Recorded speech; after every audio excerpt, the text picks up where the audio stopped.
இனிய உறவுகளுக்கு என் இனிய வணக்கங்கள். இந்த பதிவில் பார்த்தீங்கன்னா 5000 ஆண்டுகளுக்கு முன்னாடி தோன்றிய ஆண்டாள் நாச்சியார் தான் பூமாதேவி தான் ஆண்டாள் நாச்சியாராக அவதரித்தார்.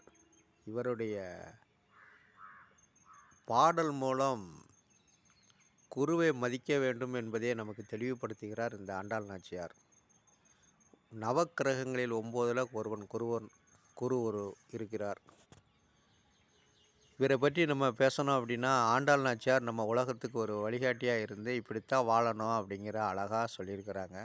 தன்னுடைய பாசறம் மூலம் அதை நாமும் சேவிப்போம். புள்ளின் வாய்க்கீண்டானை பொல்லாத அரக்கனை கிள்ளி கிளைந்தானை கீர்த்திமை பாடி போய் பிள்ளைகள் எல்லாரும் பாவை கிளம்புக்கார் வெள்ளி எழுந்து வேலன் உறங்கிற்று குள்ள குளிர குடைந்து நீராடாதே பள்ளி கிடத்தையோ பாவாணி நன்னாளாம் கள்ளம் தவிர்த்து கலந்தேலோ ரொம்பாவா என்கிறார்கள். வெள்ளி எழுந்து வேலன் உறங்கிற்று என்று 5000 ஆண்டுகளுக்கு முன்னாடியே நமக்கு காட்டியவர் நமது ஆண்டாள் நாச்சியார். ஆண்டாள் நாச்சியார் திருவடிகளே சரணம்.